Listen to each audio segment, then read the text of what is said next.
Hi guys, my name is Pavan और आपका मेरे यूट्यूब चैनल पर स्वागत है। तो गाइस, लास्ट वीडियो से हम जो है एमसीपी सर्वर्स पे डिस्कस कर रहे हैं।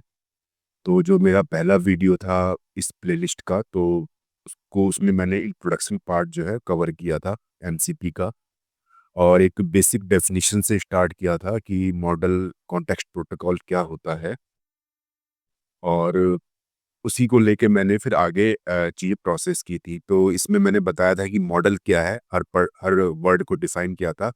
उसके बाद मैंने बताया था कॉन्टेक्स्ट क्या होता है और प्रोटोकॉल क्या होता है, और इस सब को एक जगह कलेक्टिवली हम रखते हैं तो ये मॉडल कॉन्टेक्स्ट प्रोटोकॉल बन जाता है। उसके बाद हमने इसका इंट्रोडक्शन स्टार्ट किया था, और उसके व्हाई और व्हाट जो पार्ट है इसका, कि मॉडल कॉन्टेक्स्ट प्रोटोकॉल क्या होता है और क्यों ये ज़रूरी है, ठीक है। तो इसमें एक प्रॉब्लम नहीं थी, हमें एक प्रॉब्लम थी कि फ्रैगमेंटेड एआई की, कि अलग अलग जहाँ भी एलएलएम वगैरह इंट्रोड्यूस हुए हैं, चाहे वो गिटहब हो या फिर अ, कोई और हो, जैसे पावर बीआई है, एक्सेल है, या और भी अदर डेटाबेसेस हैं, इसके अलावा गूगल ड्राइव है। जगह जगह लोगों ने अपने एलएलएम इम्प्लीमेंट किए हुए हैं जो रिलेवेंट डेटा लेता है वहाँ से और आपको आंसर देता है। तो लेकिन ये था कि हम सारी चीज़ों को, अगर कोई पर्सन चाहता है कि मैं एक जगह सारी चीज़ें एक्सेस कर लूँ, कि मेरा एक चैटबॉट हो और उसमें सारी चीज़ें हो, गिटहब का एक एक्सेस हो मेरे पास, जीमेल का भी एक्सेस हो, डेटाबेस का भी एक्सेस हो, गूगल ड्राइव का भी एक्सेस हो, तो वो प्रॉब्लम सॉल्व नहीं पाती। और जो इस तरह के जो पुराने आर्किटेक्चर थे जो अभी तक चले आ रहे थे, वो फ्रैगमेंटेड ही आई थी। उसके बाद हमने देखा कि कॉन्टेक्स्ट असेंबली कोर चैलेंजेस क्या थे, कि हम जो ये सब चीज़ें एक्सेस कर रहे हैं, तो उनको एक जगह इकट्ठा करना, जितने भी टूल्स हैं, डेटाबेसेस हैं, वो सबसे बड़ा चैलेंज था। और उसका फर्स्ट सॉल्यूशन जो हमने पहले पढ़ भी चुके हैं लैंगचन में, कि एक फंक्शन कॉलिंग एलएलएम था।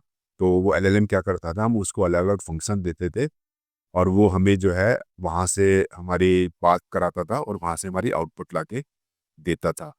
लेकिन इसमें प्रॉब्लम इंटीग्रेशन की आती थी, कि हमें हर फंक्शन के साथ बहुत ज़्यादा हर इंटीग्रेशंस क्रिएट करने पड़ते थे, है ना। तो इसमें वो हमने देखा था कि कैसे हम जो है, अगर इस वे में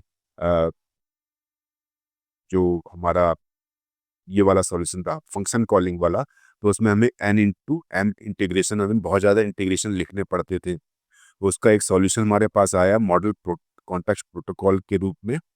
और इसमें हमें जो इंटीग्रेशन लिखने पड़ते थे, बहुत कम लिखने पड़ते थे। लाइक कि अगर एक क्लाइंट है, 3 सर्वर है, तो हमारे 4 कंपोनेंट ही बैठते थे, ठीक है ना।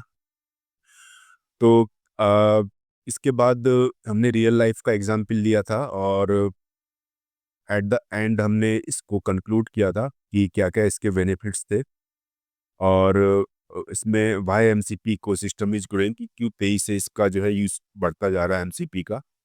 और एक 2 डायग्राम्स के माध्यम से इसको हमने समझने की कोशिश की थी। तो ये बेसिक हमने समझा था कि एमसीपी क्या होता है, डेफिनेशन पढ़ी थी, व्हाट क्या होता है, और इसका क्यों हमें ज़रूरत है इसकी।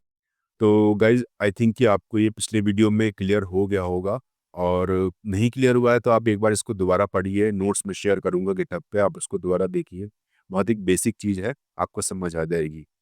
तो आज का जो मेरा टॉपिक है, मैं आपको बताना चाहता हूँ कि एमसीपी सर्वर का आर्किटेक्चर क्या होता है। आर्किटेक्चर मीन्स ये है कि अ, स्टार्ट से लेकर एंड तक ही कैसे काम करता है, क्या-क्या इसके डिफरेंट कंपोनेंट होते हैं और कैसे वो एक-दूसरे से जुड़े होते हैं। ठीक है, बहुत इंपॉर्टेंट टॉपिक है। इसमें कोडिंग पार्ट बिल्कुल नहीं है, थ्योरी पार्ट है ये, अगेन ये। लेकिन इससे आपको जो है एमसीपी कैसे काम करता है, इसका एक पूरा ओवरव्यू आपको लुक मिल जाएगा, ठीक है।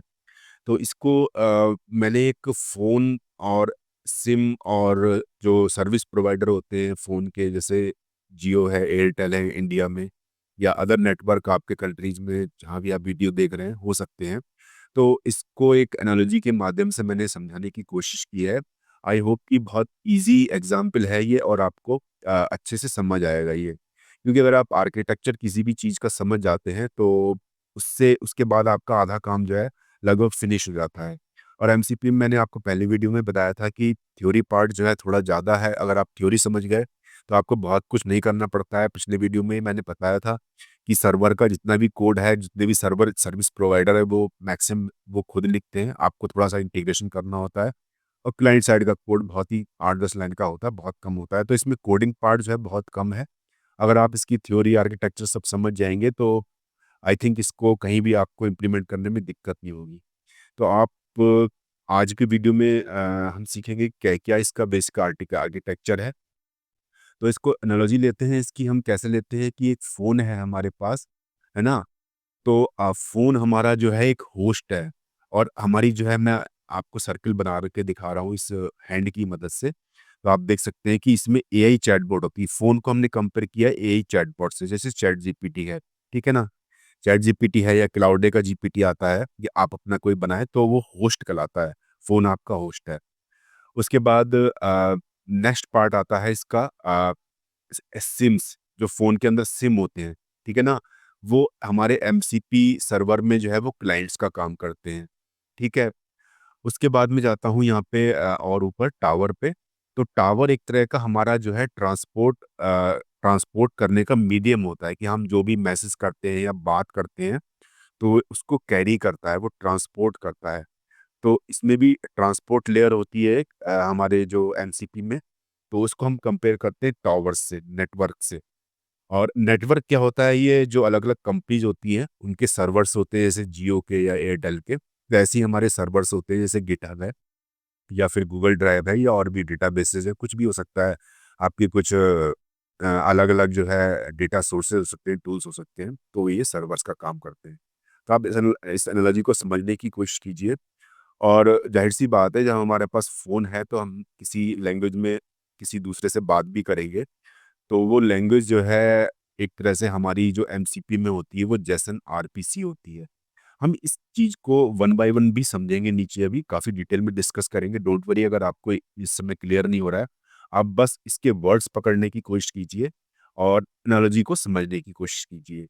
उसके बाद हमारे जब हम कोई भी सिम लेते हैं तो उसमें अलग-अलग हमें प्लान मिलते हैं कि आप क्या-क्या सर्विसेज़ या क्या-क्या बेनिफिट्स इससे ले सकते हैं। तो हमारे एमसीपी के कॉन्टेक्स्ट में ये प्लान्स जो है प्रिमिटिव कहलाते हैं, ठीक है? और प्रिमिटिव 3 तरह के होते हैं, टूल्स होते हैं, रिसोर्सेज़ होते हैं और प्रॉम्प्ट्स होते हैं। डिटेल में पढ़ेंगे इनके बारे में। और इस बस इतना ही पार्ट है इसके आर्किटेक्चर का। और आई थिंक कि आपको एक मोटा-मोटा आइडिया मिल रहा होगा कि किस तरह से एमसीपी का आर्किटेक्चर होता है और किस तरह से मैंने इसको एक फ़ोन से आपके कंपेयर करके दिखाया है। तो 1, 2, 3 3 ऊपर हो गए पार्ट, 3 नीचे पार्ट है, 6 पार्ट है ना? अगर आप एक मोटा-मोटा अगर आप लेते हो तो इसके 6 पार्ट कुल हैं। अब वन बाय वन इसको हम पूरा समझने की कोशिश करेंगे। तो थोड़ा-सा और इसमें लिखा है मैंने कि रियल वर्ल्ड एनालॉजी है your smartphone with multiple SIM card connecting to different mobile network each offering different plan and features. तो इसमें मल्टीपल सिम, क्योंकि यहाँ पे मैंने एक सिम का एग्ज़ाम्पल दिया है, तो इसमें आपके फ़ोन में मल्टीपल सिम हो सकते हैं। तो मल्टीपल सिम का मतलब ये है कि आपकी जो है अलग-अलग सर्वर्स हैं। जैसे गिटहब आपका एक सर्वर है, तो वो आपका एक सर्विस प्रोवाइडर, एक सिम कार्ड आपका काम करेगा उसके अंदर, ठीक है ना? दूसरा जो है मुझे जोड़ना है गिटहब से या फिर किसी डेटाबेस से, तो वो एक दूसरे सिम कार्ड का काम करेगा। सिम कार्ड में क्या होता है कि जियो के लिए अलग होता है, एयरटेल के लिए अलग होता है, ऐसी जितने भी हम सर्वर बनाएँगे वो अलग-अलग सर्विसेज़ प्रोवाइड करेंगे और फ़ोन के साथ अगर उनकी एनालॉजी ली जाए तो वो एक सिम कार्ड का काम करते हैं, ठीक है? अब इसको थोड़ा डिटेल में पढ़ते हैं और understanding MCP architecture, how it works. तो इंट्रोडक्शन लेते हैं। Imagine you have a smart AI chatbot like chat GPT, Claude, cursor भी आता है एक और इसमें। हालांकि चैट जीपीटी में इस एमसीपी सर्वर का इंटीग्रेशन नहीं है फिलहाल। अब आगे बिल्कुल आएगा। तो क्लाउडे में है और उसके बाद कर्सर में है, या आपका अपना कस्टम वोट है, उसमें आपने एमसीपी सर्वर को इंटीग्रेट किया हुआ है। Now imagine this chatbot needs to fetch extra information, ठीक है? उसे बाहर से कहीं से डेटा चाहिए, कुछ टूल यूज करने हैं, like checking your GitHub repo, reading Google drive files और समराइजिंग ए पीडीएफ। समझ गए? पिछले वीडियो में भी हमने ये सब बातें की थी। प्रॉब्लम क्या है? By default AI does not know how to talk to tools like GitHub, Git, Google Drive, Slack और योर लोकल कंप्यूटर, ठीक है? तो इसमें यही है कि आपकी एआई को नहीं पता होता है कि वो कैसे बात करे गिटहब से या गूगल ड्राइव से या स्लैक जो मैसेजिंग सर्विस है, लास्ट वीडियो में डिस्कस किया था इसके बारे में, या आपके लोकल कंप्यूटर में बहुत सारी चीज़ें हैं, तो उनसे कैसे बात करें वो, ठीक है? तो सॉल्यूशन इसका आया मॉडल कॉन्टेक्स्ट प्रोटोकॉल एमसीपी के रूप में, a system that makes AI speak the same language as all these tools so they can work together. तो मतलब ये है कि आपका एआई उसी भाषा में बात करता है जिस भाषा में ये आपके जितने भी टूल्स हैं या जितने भी एक्सटर्नल चीज़ें हैं वो बात करती हैं, ठीक है? तो इस तरह से अगर आप एक ही लैंग्वेज में अगर दो लोग बात कर रहे हैं तो आप जो है साथ काम कर सकते हैं। इसका मतलब सीधा सा ये है। By the end of this guide, ये नीचे हम आपको गाइड देंगे। गाइड एक तरह का मैं समझाऊंगा आपको हर चीज़ को step by step, her element को। You will fully understand MCP architecture step by step, even if you are new to the technical terms। अगर आप नए भी हैं इस टेक्निकल टर्म्स के लिए तो अभी आपको बहुत अच्छे से समझ आएगा ये। स्टेप 1 है कोर बिल्डिंग ब्लॉक्स क्या होते हैं। तो हर चीज़, कोई भी बिल्डिंग बन रही है तो उसके ब्लॉक्स होंगे, तो वो एक तरह से इसके कंपोनेंट है एमसीपी के। तो at the heart of MCP there are two simple players. कौन कौन से सिंपल प्लेयर्स हैं? एक होस्ट है आपका और दूसरा आपका ये सर्वर है, ठीक है? ऊपर भी मैंने दिखाया था। द एआई एप्लीकेशन इटसेल्फ, जो आपका जो चैट जीपीटी या एआई चैटबॉट है, वो आपका जो है होस्ट है एक तरह का। Example clouded desktop, Cursor IDE, ChatGPT और योर ओन चैटबॉट। क्लियर है? Think of it as the brain. ये एक तरह का ब्रेन का काम करता है आपके, ठीक है? जो भी इंफॉर्मेशन आपको मिलती है चैटबॉट को, वो उस पर अपना दिमाग लगा के आपको आउटपुट देता है। सर्वर क्या हो गया? ए टूल और service that can do something useful, ठीक है? टूल और service that can do something useful, आपके लिए कुछ काम करके दे रहा है। आप सर्वर आपके लिए कुछ काम करके दे रहा है। सर्वर का मतलब ये है कि आपको कुछ सर्विसेज दे रहा है, ठीक है? एग्जाम्पल हो गया GitHub server, Google Drive, Slack और योर लोकल फाइल सिस्टम। तो इसमें आप एक चीज बार बार पढ़ रहे हैं कि लोकल वर्ड पढ़ रहे हैं। तो आगे आप देखेंगे कि दो तरह के सर्वर्स होते हैं।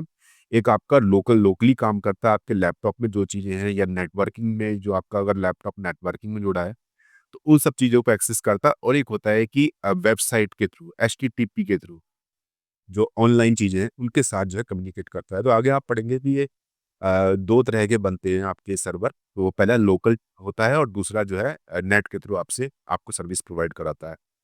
Think of it as the hands they actually perform task, ठीक है ना? तो आपके चैट जीपीटी के लिए ये एक तरह के आपके हाथों का काम करते हैं, हैंड्स का काम करते हैं, जिनकी हेल्प से आप जो है कुछ काम आप परफॉर्म कर सकते हैं, कुछ टास्क आप परफॉर्म कर सकते हैं, कुछ एक्शन आप कर सकते हैं। तो basic communication flow looks like this. तो अभी तक दो हमने ये चीज़ें पढ़ी हैं, दो कंपोनेंट, दो building block, two simple players. तो उसके बेस पे अगर देखें तो आपका होस्ट जो है आपकी एआई चैटबॉट है। यूज़र क्या करता है? यूज़र इंटरेक्ट करता है चैटबॉट से, ठीक है ना? आप यूज़र हैं और होस्ट जो है एआई चैटबॉट है। और सर्वर क्या है? वो टूल्स हैं, ठीक है? तो जो भी चैटबॉट होती है वो इस सर्वर से बात करती है और सर्वर जो है वो आपको पलट के यूज़र को रिस्पॉन्स देता है, ठीक है ना? तो ये बेसिक आर्किटेक्चर है। सर्वर से बात होती है, जो सर्वर से बात करके जो चैट जीपीटी सारी चीज़ समझता है और बाद में यूज़र को रिस्पॉन्स करता है। You ask the chat GPT is ask the tool. आप चैट जीपीटी से पूछते हो और ये चैट जीपीटी आपका टूल से पूछता है। टूल रिप्लाई करता है, चैट जीपीटी उस रिप्लाई को रिसीव करता है और आपको फिर यूजर को फाइनली आंसर देता है। मीन्स आपका जो सेंटर पॉइंट है वो आपका ए चैटबॉट ही है, राइट? अब सेकंड स्टेप पे आते हैं, एक और चीज ऐड करते हैं इसके बीच में, adding the client, the bridge, ठीक है? In reality the host never talks directly to the server. तो जो एक्चुअल कंडीशन ये होती है कि आपका जो एआई चैटबॉट है, जो होस्ट है, वो सीधे सर्वर से बात नहीं करता है, ठीक है? Instead it uses a client as a bridge. तो एक ब्रिज के रूप में क्लाइंट का यूज करता है। जैसे फोन आपका सीधे जो है किसी भी एयरटेल सर्विस से बात नहीं करता, आपका सिम बात करता है, ऐसी जो है एक क्लाइंट जो है वो बात करता है आपकी सर्वर सर्वर से। तो एक तरह का ये ब्रिज का काम करता है। क्लाइंट क्या होता है? ट्रांसलेटर का काम करता है, आपके लिए हेल्पर का काम करता है, ठीक है? Each client handles communications with exactly one server. तो जो भी एक क्लाइंट बनेगा वो एक सर्वर से बात करेगा, ठीक है? फिलहाल ये सीन है कि जो एक क्लाइंट बनेगा, एक क्लाइंट एक सिम होगा, वो एक ही सर्विस से बात करेगा। जैसे आपका एयरटेल का सिम है तो एयरटेल की सर्विस से बात करेगा। ऐसे ही जो एक क्लाइंट बनेगा, आपने जो है जैसे गूगल ड्राइव्स का के लिए क्लाइंट बनाया है, तो आपकी वो गूगल ड्राइव के सर्वर से बात करेगा। द होस्ट में manage many clients if multiple tools are connected. अगर आपके मल्टीपल टूल या मल्टीपल सर्विसेज कनेक्टेड है, तो कोई दिक्कत नहीं, क्लाइंट्स मल्टीपल हो जाएंगे, लेकिन जो आपका होस्ट है, जो एआई चैटबॉट है, वो इन सब चीज़ों को मल्टीपल क्लाइंट्स को मैनेज कर सकता है। जैसे आपका एक सिंपल या सिंगल फ़ोन है, वो मल्टीपल सिम को हैंडल कर सकता है, वैसे ही आपका एआई चैटबॉट जो है वो मल्टीपल क्लाइंट्स को हैंडल कर सकता है। अब थोड़ा-सा इसका फ्लो और एक्सटेंड हो गया नेक्स्ट स्टेप में, तो क्या हुआ, यूज़र, होस्ट, बीच में एक आपका ये क्लाइंट और ऐड हो गया, ठीक है? उसके बाद सर्वर, और फिर रिस्पॉन्स में क्या होता है कि ये पलट के जो है, जैसे सर्वर जो भी रिस्पॉन्स करता है, वो आपका क्लाइंट के पास वापस जाता है, और क्लाइंट जो रिस्पॉन्स आता है वो अपने होस्ट मतलब एआई चैटबॉट को देता है, और फाइनली एआई चैटबॉट यूज़र को देता है। समझ में आ गया? बहुत सिंपल सा फ्लो है। एनालॉजी देखते हैं इसकी किससे? योर फ़ोन से। बार-बार मैं बता रहा हूँ आपको, होस्ट क्या हो गया? आपका फ़ोन हो गया, क्लाइंट जो है वो आपका सिम कार्ड हो गया, और सर्वर द टेलीकॉम इंटरनेट से एयरटेल, जियो या और भी कोई सर्विस है, या आपके कंट्री में कोई और सर्विस चलती है, तो वो आपका सर्वर हो गया।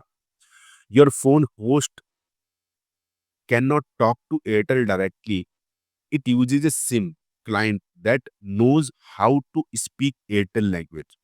समझ गए? कि सिम जो है जानता है कि किस भाषा में जो है वो किसी भी नेटवर्क से, एयरटेल या जियो से बात करनी है, उस पर्टिकुलर कंपनी का सिम होता है वो, राइट? ऐसे ही जो क्लाइंट आप बनाते हैं कनेक्ट करने के लिए गूगल ड्राइव के सर्वर से, तो वो जानता है कि गूगल ड्राइव से कैसे बात करनी है, लेकिन आपका फ़ोन नहीं जानता, आपका एआई चैटबॉट नहीं जानता ये चीज़, ठीक है?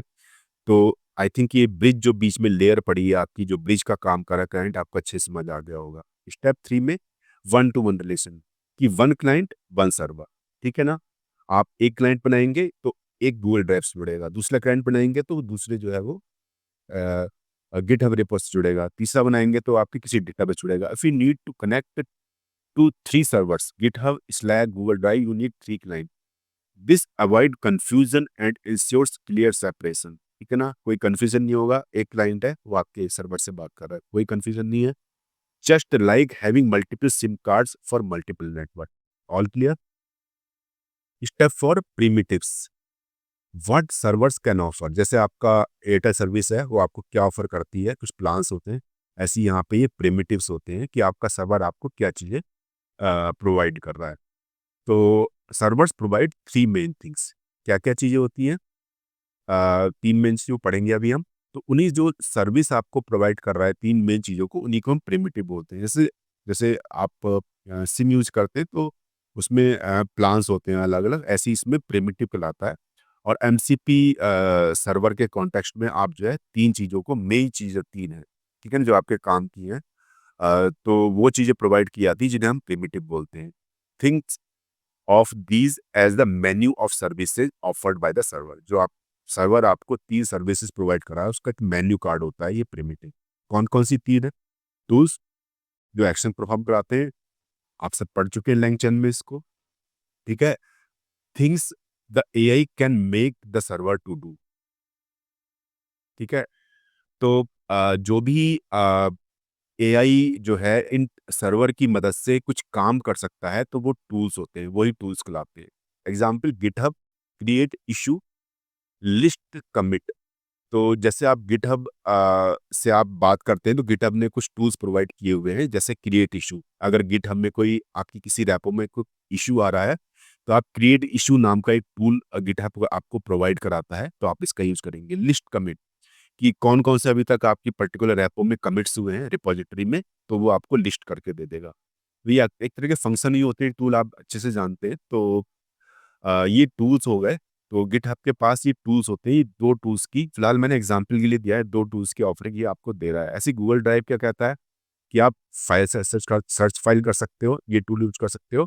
अपलोड डॉक्यूमेंट, गूगल ड्राइव पे आप कोई डॉक्यूमेंट अपलोड कर सकते हो। तो ये टूल्स की सर्विसेज है, तो वो आपको जो है प्रोवाइड करा रहा है गूगल ड्राइव और गिटहब। और बहुत सारे टूल्स हैं, सॉरी, बहुत सारे सर्विस प्रोवाइडर हैं, वो अलग-अलग आपको सर्विसेज प्रोवाइड कराते हैं। अलग सर्विस का मतलब है कि अलग-अलग टूल्स आपको वो देते हैं ताकि आप कुछ काम कर सकें। Resources, data resources. Data resources static और स्ट्रक्चर्ड इंफॉर्मेशन। स्टैटिक का मतलब ये होता है कि जैसी भी है, मतलब कोई अनस्ट्रक्चर्ड फॉर्मेट में है, उसको उसके साथ कुछ आपने प्ले नहीं किया हुआ है कि आपको स्ट्रक्चर फॉर्मेट है उसका, और कुछ जो है स्ट्रक्चर्ड फॉर्मेट इंफॉर्मेशन होती है। जैसे होता है ना टेबल में आप स्ट्रक्चर्ड इंफॉर्मेशन होती है ना? कुछ आपके डेटाबेस होते हैं उसमें अनस्ट्रक्चर्ड इंफॉर्मेशन होती है। एग्जाम्पल जैसे गिटहब में रीडमी फाइल होती है रिपोजिटरी की। आपको पता होगा अगर आपने गिटहब के साथ काम किया है तो उसकी एक रीडमी फाइल होती है रिपोजिटरी की। तो वो एक तरह का आपका डेटा सोर्स का काम करता है। उसमें कुछ लिखा होता है, आप उसको पढ़ सकते हैं, ठीक है? उससे कुछ आप कंक्लूड कर सकते हैं। डेटाबेसेस होते हैं। तो गिटहब में जो रीडिंग फाइल होती है वही स्टैटिक टाइप का जो है इंफॉर्मेशन होती है, अनस्ट्रक्चर्ड होती है। और डेटाबेस में एक स्कीमा होती है, एक टेबल स्ट्रक्चर होता है, वही स्ट्रक्चर्ड इंफॉर्मेशन है। तो ये रिसोर्सेज कहलाते हैं। तो आप का दूसरा जो प्रिमिटिव है, जो दूसरी सर्विस जो आपका सर्वर ऑफर कर रहा है, वो रिसोर्स हो गए। उसके बाद प्रॉम्प्ट्स होते हैं, गाइडलाइंस या टेम्पलेट्स होते हैं। तो प्रॉम्प्ट्स आप कहोगे कि प्रॉम्प्ट्स हम खुद लिखते हैं, यूज़र खुद क्रिएट करता है, यूज़र जो आप एआई चैटबॉट को देते हैं। लेकिन यहाँ पे एआई चैटबॉट वाले प्रॉम्प्ट्स की बात नहीं हो रही, यहाँ पे वो प्रॉम्प्ट्स हैं जो आपको सर्वर लिख के देता है, राइट? जैसे आपको गिटहब से बात करनी है किसी चीज़ को लेके, तो गिटहब क्या कहता है कि भई मैंने एक प्रॉम्प्ट बनाया हुआ है, एक टेम्पलेट बनाया हुआ है। आप उस टेम्पलेट के अकॉर्डिंग अगर हम उससे बात करेंगे, तो मैं आपको बेहतर इन्फॉर्मेशन दे पाऊँगा। तो ये प्रॉम्प्ट्स जो हैं वो पर्टिकुलर सर्वर की तरफ से आपको प्रोवाइड किए जाते हैं। तो प्री डिफाइंड स्ट्रक्चर पढ़ते हैं इसको, pre defined instructions that help AI generate better output, ठीक है ना? अगर आप इस पर्टिकुलर फॉर्मेट में आप इंफॉर्मेशन जो है रिक्वायर करेंगे, आस्क करेंगे किसी भी सर्वर से, तो आपको बेटर आउटपुट मिलेगी। फॉर एग्जांपल पग रिपोर्ट फॉर्म, पग report format template for GitHub, ठीक है? Code view checklist for a coding server. तो ये जो गिटहब है उसमें एक बग रिपोर्ट फॉर्मेट करके एक टेम्पलेट या फॉर्मेट पड़ा रहता है, और उसमें कुछ एक पर्टिकुलर इसका फॉर्मेट रहता है। अगर आप इस फॉर्मेट में अगर आप क्वेश्चन पूछेंगे कुछ बग बग से रिलेटेड गिटहब के साथ, तो गिटहब आपको बेटर रिस्पॉन्स दे पाएगा। वह इंपॉर्टेंट इंपॉर्टेंट क्यों? विदाउट प्रॉम्प्ट एआई में जनरेट वेग रिस्पॉन्स, ठीक है? क्योंकि अगर आप एक अपने मन से कुछ भी पूछ दे रहे हैं, तो जो गिटहब है आपका वो उसे बहुत अच्छे से नहीं समझ पा रहा है। रिस्पॉन्स तो मिल जाएगा, इसमें लिखा है देखो आगे आगे कि with prompts AI response follow consist consistent structure, ठीक है ना? बगैर इसके भी आपको रिस्पॉन्स तो मिल जाएगा, लेकिन वो बहुत ज़्यादा मतलब इसमें लिखा है ना विदाउट प्रॉम्प्ट एआई में जनरेट वेग रिस्पॉन्स है। लेकिन अगर आप जैसा सर्वर पे या जो भी आप जिस सर्विस से आप कनेक्टेड है, उसके बताए हुए फॉर्मेट में आप इन्फॉर्मेशन पूछेंगे, तो आपको वो बहुत बेहतर ढंग से आपको इन्फॉर्मेशन दे पाएगा। तो ये प्रॉम्प्ट जो है, ये टेम्पलेट जो है सर्वर की तरफ से प्रोवाइड किए जाते हैं कि भई मुझसे अगर आपको इन्फॉर्मेशन चाहिए, तो इस पर्टिकुलर फॉर्मेट में पूछोगे तो मैं बहुत ज़्यादा अच्छे से आपको इन्फॉर्मेशन दे पाऊँगा, और वही इन्फॉर्मेशन फिर आपका एआई आपको दे पाएगा। आई थिंक क्लियर हो गया होगा 3 चीज़ें प्रिमिटिव की, टूल्स, रिसोर्सेज एंड प्रॉम्प्ट्स। आगे बढ़ते हैं data layer. Data layer the language they speak, ठीक है? तो बहुत इंपॉर्टेंट लेयर है ये। थोड़ा-सा इसमें कोडिंग स्ट्रक्चर भी रहेगा हल्का-सा। Now how do client and server talk? अब आपका क्लाइंट और सर्वर कैसे टॉक करता है, इसकी बात हो रही है, क्योंकि ऊपर डिस्कस किया था कि क्लाइंट आपका जो एआई चैटबॉट है, वो बात नहीं करता। क्लाइंट होता है उसके अंदर। जैसे सिम बात करता है सर्वर सर्विस प्रोवाइडर से, ऐसे ही आपका क्लाइंट जो है वो सर्वर से टॉक करता है। दे यूज़ ए स्टैंडर्ड लैंग्वेज। तो एक स्टैंडर्ड लैंग्वेज में बात करते हैं, इसका नाम है जेसन आरपीसी 2.0।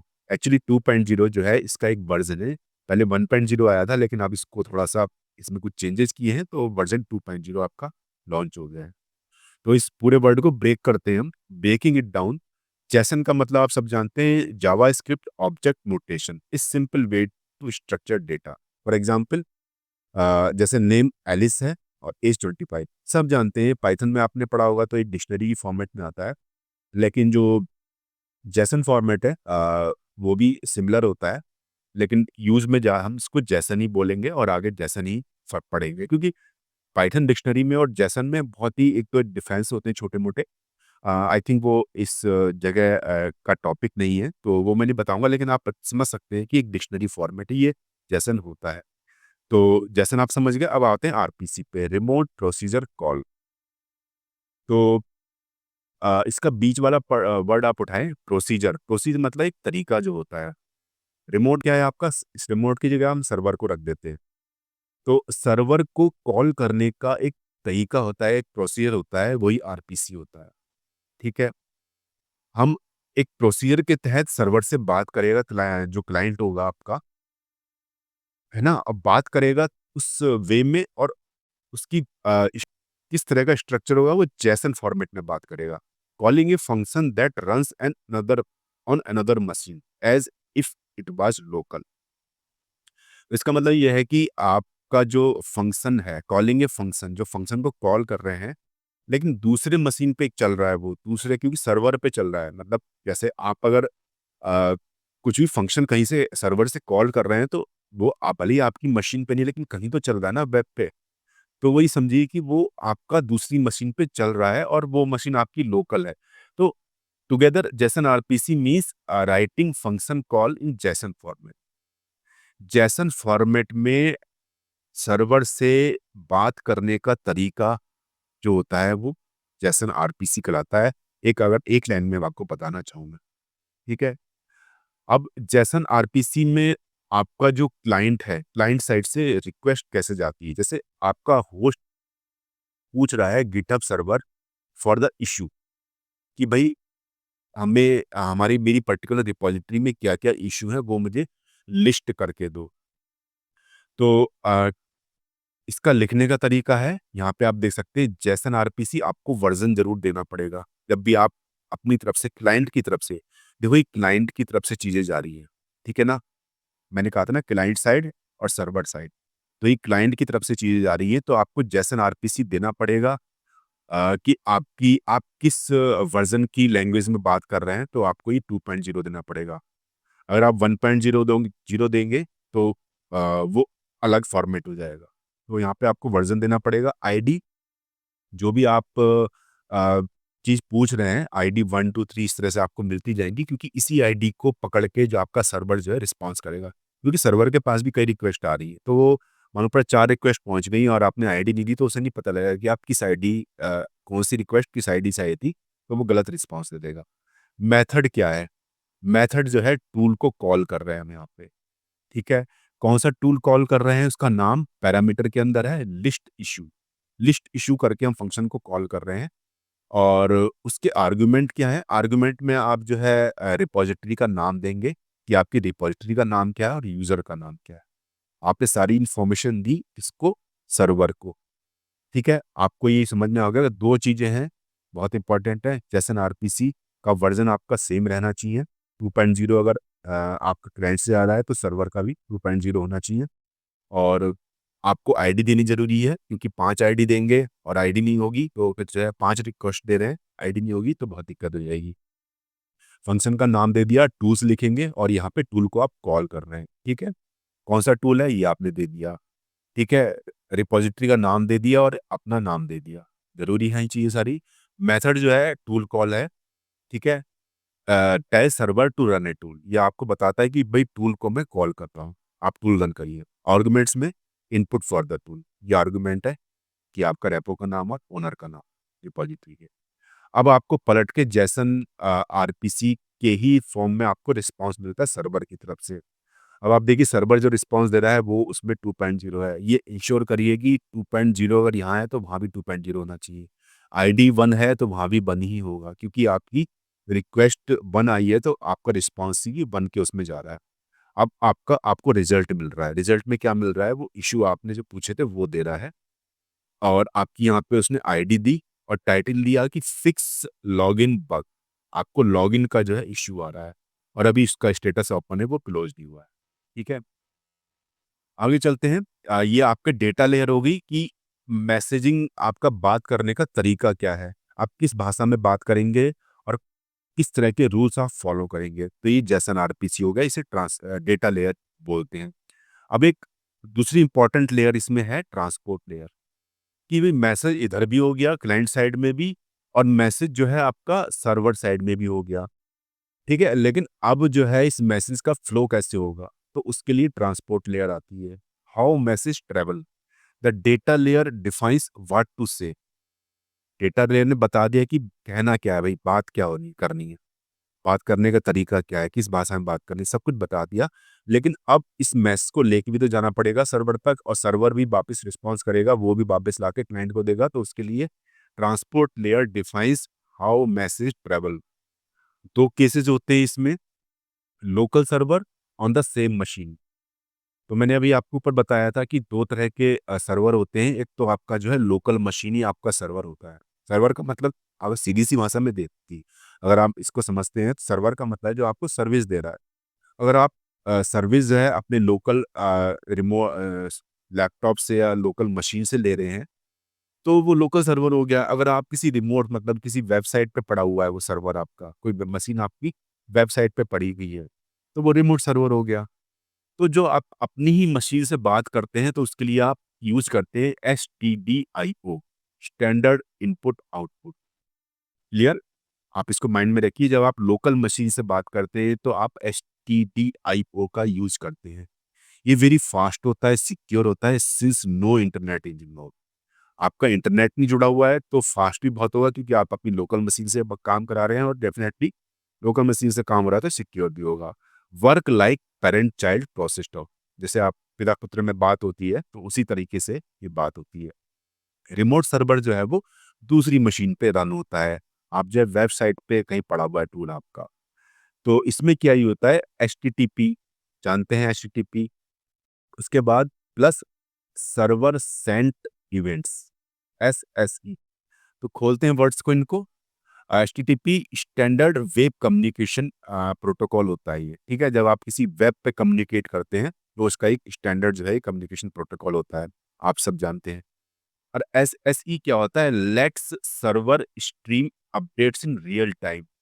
ये जो है आपको जो है रियल टाइम में कम्युनिकेशन के लिए अलाउ करता है, क्योंकि अगर आप किसी वेबसाइट से बात कर रहे हैं, तो डेफिनेटली आप चाहेंगे कि जो भी रियल टाइम सिनेरियो हो वो आपको पता लगे, आपकी पुरानी चीज़ें आपको एक्सेस नहीं करनी होती, ठीक है।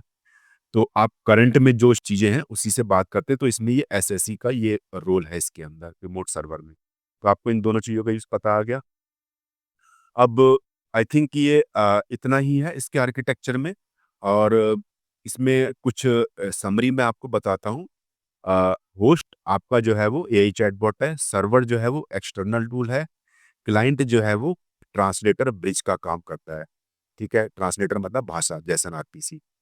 डेटा क्या इसमें 1 to 1 होता है, मतलब 1 क्लाइंट 1 सर्वर। प्रिमिटिव क्या क्या होते हैं आपके, टूल्स जो एक्शन परफॉर्म करते हैं, रिसोर्सेज जो डेटा मिलता है आपको, प्रॉम्प्ट्स एक टेम्पलेट जो है आपका सर्वर देता है कि आप इस टेम्पलेट में अगर मुझसे पूछोगे तो मैं अच्छे से बता पाऊंगा।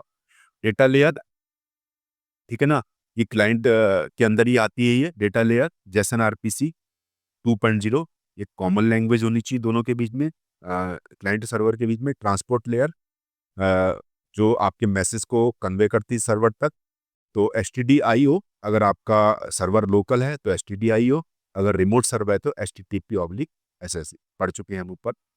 इसका फायदा क्या होता है, decoupling, one server crash doesn't effect other, ठीक है। Parallel is multiple server work at the same time. Scalability, add as many server as you want. तो तीनों चीजें आप आइडेंटिफाई कर पा रहे हैं कि एक क्लाइंट एक सर्वर, तो इसमें पैरेलल प्रोसेस होता है। आप स्केल कर सकते हैं, कितने सर्वर जोड़ सकते हैं, और अगर एक सर्वर आपका जो है क्रैश कर गया, तो इससे आपके जो है कोई ज़्यादा फर्क पड़ने वाला नहीं है। या आपका एक ही सर्वर क्रैश हुआ है, बाकी चल रहे हैं आपके। एनालॉजी वही है, मैंने आपको फ़ोन से समझाई थी। Think MCP like a multi SIM smartphone. Phone आपका AI चैटबॉट है, सिम आपका क्लाइंट है जो ब्रिज का काम करता है सर्वर और होस्ट के बीच में। नेटवर्क आपका जो है वो सर्वर है, जो टूल्स और ये सब सर्विस आपको प्रोवाइड करता है, टूल्स, रिसोर्सेज और टेम्पलेट की सर्विस आपको प्रोवाइड कराता है। प्लान आपके प्रिमिटिव हो गया, व्हाट यू कैन डू, वही टूल्स की बात आ रही है यहाँ पे। लैंग्वेज जैसन RPC, ठीक है, जो डेटा लेयर होती है, how they talk. Transport signal towers, how data travel, ठीक है। 2-3 बार रिपीट कर चुका हूँ, आई थिंक आपको अच्छे से समझ आ गया हो, आप भी करोगे कि अब बोरियत हो रही है। That's it, how you have now you have a crystal clear picture of MCP architecture. और अगला स्टेप जो मैं आपको बताऊंगा वो MCP life cycle. Next step ये है कि future treasure you could dive into MCP life cycle step by step in conversational flow, ठीक है, and advance concept like subscription and streaming. बाद में देखेंगे, नेक्स्ट वीडियो का टॉपिक है। अभी एक आपको थोड़ा सा इमेज के थ्रू मैं आपको बताऊंगा, 3 इमेज दिखाऊंगा, 3-4 इमेज, बहुत अच्छे से समझ जाओगे आप। ये आपका यूज़र है, यूज़र स्पेस। उसके बाद ये होस्ट है, एआई एप्लीकेशन है। ये इसका एआई एप्लीकेशन का स्पेस है। इसके अंदर जो है वो आपके 3 सिम रखे हुए क्लाइंट की तरह। और उसके बाद ये क्लाइंट जो है आपके ये बात कर रहे हैं, जैसे आपकी गिटहब रेपो है तो वेबसाइट से चलती है ये, तो सर्वर आपका HTTP SSE होगा। और अगर आपका STDIO है तो फाइल सिस्टम आपके लोकल कंप्यूटर पर तो ये STDIO होगा। क्लाइंट 3 ये भी HTTP SSE, तो आपके स्लैक सर्वर जो मैसेजिंग सर्विसेज है ये भी ऑनलाइन है, ठीक है। जो आपके लोकल सिस्टम पे है तो क्लाइंट जो है वो STDIO आपका ये ट्रांसपोर्ट ले रहेगी। और यहाँ पे फाइल सिस्टम प्रिमिटिव और गिटहब प्रिमिटिव। तो फाइल सिस्टम में हर चाहे आपका लोकल सर्वर पे हो या फिर आपके सर्वर रिमोट सर्वर पे हो, आपकी प्रिमिटिव अप्लाइन जो सर्विसेज है वो सारी सेम रहती हैं। टूल्स और रिसोर्स और प्रॉम्प्ट, तीन ही चीज़ आपको मिलती है, ठीक है। फिर से एक फिगर के माध्यम से देख लेते हैं कि पूरा प्रोसेस कैसे चल रहा है। ये आपका यूज़र है, होस्ट है, क्लाइंट है और सर्वर है, 4 चीज़ें पढ़ाई मैंने आपको। अब आपका जो है यूज़र आके कहता है any new commit in my repo, पूछता है, किससे पूछता है? आपके होस्ट से, जो आपका एआई चैटबॉट है। तो user ask about GitHub issue, कि आपके रेपो में कोई इशू है या कमिट है, वो आपसे पूछता है। तो हाई लेवल रिक्वेस्ट जाती है क्लाइंट के पास, जो होस्ट आपका जो आपका एआई एजेंट है, एआई जो है वो आप क्लाइंट को देता है। तो इसको जो क्लाइंट जो है इसको कन्वर्ट करता है जेसन आरपीसी, क्योंकि जेसन आरपीसी लैंग्वेज है, इसमें आप सर्वर से बात कर सकते हैं। और ये जो है आपकी डेटा लेयर हो गई, जेसन आरपीसी वो सर्वर तक पहुंच रही है, ठीक है ना। और ये आपको थोड़ा सा इसमें दे भी रखा है किस तरह से होती है। और ट्रांसपोर्ट लेयर जो है वो 2 तरह की होती है, HTTIO, HTTP, जो सर्वर से बात करती है। लोकल सर्वर है तो आपका लैपटॉप है तो STDIO, रिमोट सर्वर है तो HTTP। आपके सर्वर के पास रिक्वेस्ट पहुंच गई, उसने जो एक्सेस किया, और सेम जो है उसी जो है लैंग्वेज में जो आपने दी थी, उसी लैंग्वेज में इसने पलट के रिस्पॉन्स जो है वो आपके क्लाइंट को दे दिया। क्लाइंट आपके जो रिस्पॉन्स हो रहा है वो क्लाइंट के पास आ रहा है। और क्लाइंट जो है वो कन्वर्ट करता है इस चीज़ को जो है होस्ट के लिए, ठीक है, होस्ट के फॉर्मेट में जो समझता है होस्ट। और ये फिर स्ट्रक्चर्ड रिस्पॉन्स जो है वो वापस जो है आपके यूजर को ए चैटबॉट दे देती है। फाउंड 2 न्यू कमिट्स, क्या रिस्पॉन्स आया कि 2 नए कमिट हमें मिले हैं, ठीक है। आपको पता लग गया कम्युनिकेशन पूरा। फिर से आप देख लीजिए, रिमोट सर्वर सेटअप और रिमोट ट्रांसपोर्ट वाला ही है। तो होस्ट क्लाइंट रिमोट सर्वर और HTTPS, host client local server और STDIO। ये बात आप क्लियर रखिए कि आपका अगर रिमोट सर्वर है तो ट्रांसपोर्ट जो है वो HTTP SSE होगा, लोकल सर्वर है तो वो STDIO होगा। लोकल सर्वर मीन्स आपका लैपटॉप है। एक इमेज मैंने निकाली थी और आई थिंक बहुत अच्छी है वो आपकी, वही मोबाइल एनालॉजी है कि यूज़र जो है यहाँ पे बैठा हुआ है और आपका स्मार्टफोन जो है एआई चैटबॉट से एनालॉजी है इसकी, वो उसका काम कर रहा है। जैसे आपके जो है सिम कार्ड होते हैं वैसे ही क्लाइंट होते हैं, सिम 1 2 3। और कम्युनिकेशन लैंग्वेज जो है वो आपकी हिंदी इंग्लिश जो भी आप बात कर रहे हैं, लेकिन एमसीपी के रेफरेंस में वो जैसे RPC 2 होती है। और ये कुछ स्टैंडर्ड प्रोटोकॉल नियम होते हैं इस भाषा में। भाई भाषा तो डिसाइड हो गई, लेकिन बात करने के कुछ तरीके होते हैं, वो आपके स्टैंडर्ड प्रोटोकॉल ये हो गए RPC। उसके बाद आप देख सकते हैं 3 चीज़ें हैं यहाँ पे। सिग्नल टावर होता है जैसे सर्वर का, यहाँ पे ट्रांसपोर्ट लेयर होती है, और रिमोट में आपका जो है वो आपका ये रिमोट टावर है HTTP। और अगर आपका जो है यहाँ पे लोकल वाला भी है, लोकल टावर है तो STDI है, ठीक है। हर एक के पास 3 प्रिमिटिव रहते हैं, tools resource prompt, tools resource prompt, ठीक है। रिमोट वाला है उसके पास भी सेम रहेंगे।